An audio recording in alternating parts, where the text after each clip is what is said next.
Perkenalkan, nama saya Bidan Siti Purnomo. Saya bekerja di Puskesmas Tangerang. Oke, pada kesempatan kali ini izinkan saya untuk memaparkan rencana aksi orientasi P3K pengenalan nilai dan etika instansi pemerintahan bagi P3K, yaitu tentang pentingnya screening gotong komunitas SHK pada bayi baru lahir di PPD Puskesmas Tangerang.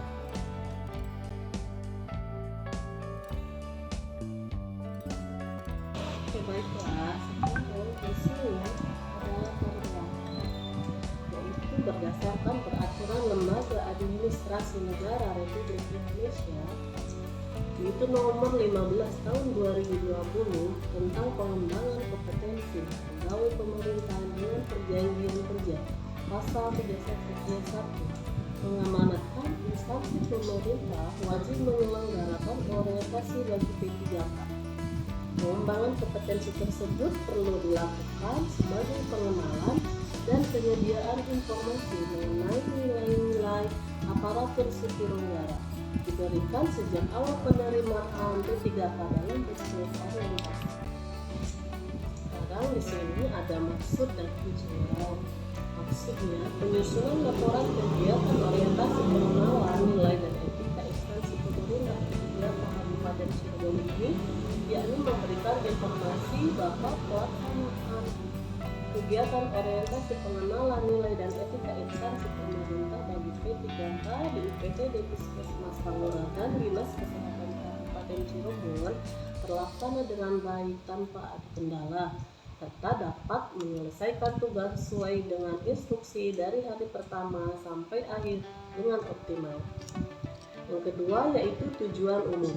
Diharapkan mampu mengaktualisasikan nilai-nilai dasar ASN berakhlak serta dapat memahami nilai dan etika di instansi pemerintah serta dapat melaksanakan tugas dan fungsi ASN yang menjadi kewajiban dalam melaksanakan program pemerintah di unit kerja. Terus yang ketiga, tujuan khusus. Yang pertama yaitu meningkatkan pelayanan kesehatan ibu, bayi, dan balita. Yang kedua, mampu memberikan pertolongan persalinan yang aman dan nyaman bagi ibu maupun petugas kesehatan itu sendiri. Yang ketiga, mampu menanggulangi kegawat darurat obstetri dan neonatal. Yang keempat, meningkatkan pengetahuan tentang pentingnya pemeriksaan SHK pada bayi baru lahir. Nilai dan etika pemerintah Kabupaten Cirebon. Visi: Cirebon beriman, bersih, inovatif, maju, agamis, aman. Misi: Kabupaten Cirebon bersih, mewujudkan tata kelola pemerintahan yang bersih, melayani, akuntabel, dan profesional. 2. Kabupaten Cirebon inovatif, menciptakan ekosistem inovatif di pemerintahan dan masyarakat. 3. Kabupaten Cirebon maju, menciptakan masyarakat modern yang tidak meninggalkan jati diri, adat, dan budaya. 4. Cirebon agamis, menggunakan toleransi antar umat beragama sesuai dengan keyakinan para pemeluknya. 5. Kabupaten Cirebon aman, menciptakan lingkungan yang asri, aman, dan nyaman. Oke, slide selanjutnya kita bahas tentang isu permasalahan. Dalam tolak ukur keberhasilan pembangunan suatu daerah saat ini dapat dilihat dengan capaian Indeks Pembangunan Manusia atau IPM. Ada 3 komponen yang menentukan IPM, yaitu Indeks Kesehatan, Indeks Ekonomi, dan Indeks Pendidikan. Indeks Kesehatan dinilai melalui indikator angka harapan hidup, angka kematian ibu, angka kematian bayi, dan angka kematian balita. Untuk mendukung keberhasilan pembangunan suatu daerah dikatakan baik, maka Kabupaten Cirebon menyediakan sarana kesehatan di wilayah Kabupaten Cirebon. Salah satunya yaitu di PPD Puskesmas Tangerang. Rencana hasil kerja P3K yang mengacu pada Permen-Pan RB nomor 36 tentang jabatan fungsional bidang menerangkan bahwa tugas dan fungsi bidang adalah sebagai berikut. Pertama, melakukan pengkajian pada ibu hamil fisiologis, bertujuan menjamin ibu hamil mendapatkan pelayanan ANC 10P. Yang kedua, melakukan asuhan persalinan, baik persalinan normal maupun kegawat daruratan atau prarujukan, bertujuan untuk menjamin proses persalinan yang aman dan sesuai dengan prosedur. Yang ketiga, memberikan pelayanan pada ibu nifas, bertujuan untuk menjamin proses pelayanan yang aman dan sesuai prosedur.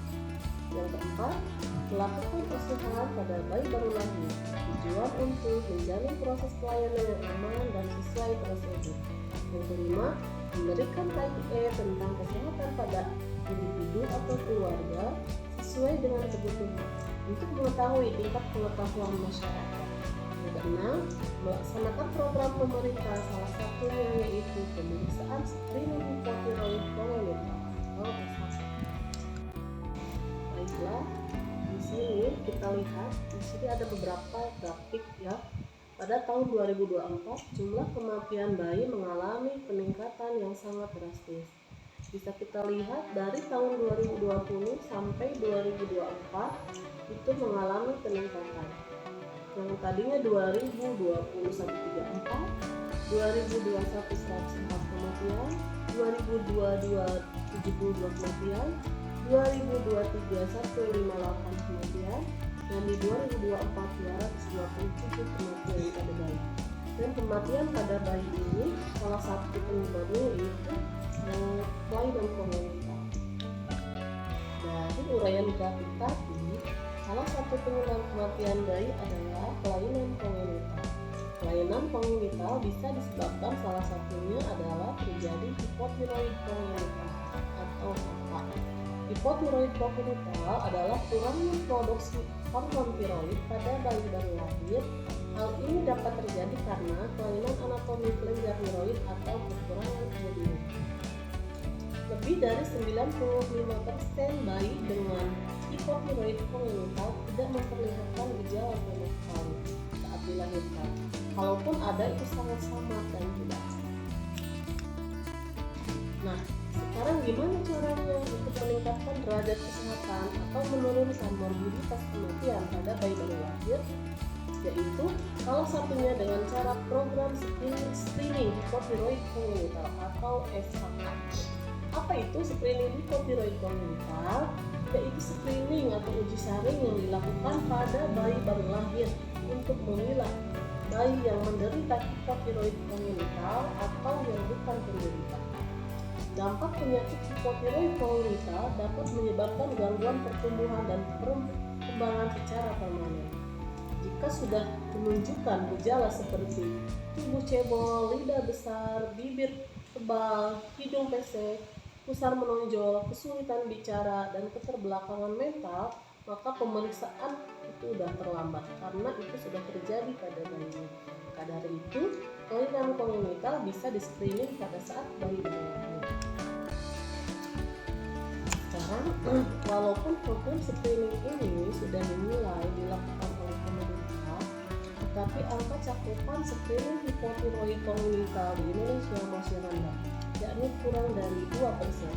Rendahnya cakupan screening ini akibat kurangnya fasilitas laboratorium yang dapat menyediakan pemeriksaan, serta sosialisasi dan pengetahuan yang rendah dari masyarakat tentang pentingnya pemeriksaan screening hipotiroid kongenital ini. Untuk meningkatkan pengetahuan masyarakat tentang efek yang ditimbulkan ketika terjadinya hipotiroid kongenital, yaitu dengan melakukan kegiatan penyuluhan ketika sedang melakukan pemeriksaan yang hamil atau bersalin, dan bekerja sama dengan bidan desa yang lain untuk memberikan penyuluhan dengan masyarakat luas di media sosial ataupun di masyarakat lingkungannya.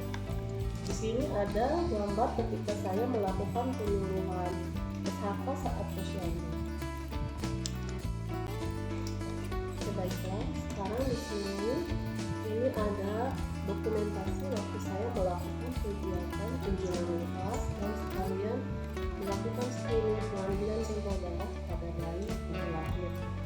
Ini sampel darah diambil waktu 48 sampai 72 jam. Itu di sini lahir pada tanggal 15 bulan 3 jam 9 dan pengambilannya tanggal 17 bulan 3 jam 9.30.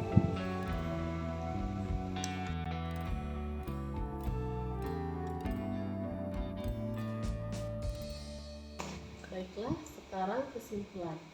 Dari hasil orientasi pengenalan nilai dan etika instansi pemerintah P3K dapat disimpulkan bahwa yang pertama, peserta orientasi dapat mengenal tugas dan fungsi pokok ASN. Yang kedua, peserta orientasi mampu memiliki nilai-nilai dasar ASN dan etika profesi, bebas dari intervensi politik, bersih dari praktik korupsi, kolusi, dan nepotisme. Yang ketiga, peserta orientasi mampu memberikan pelayanan kesehatan kepada masyarakat secara profesional. Yang keempat, peserta mampu meningkatkan pengetahuan tentang pemeriksaan SHK pada bayi baru lahir.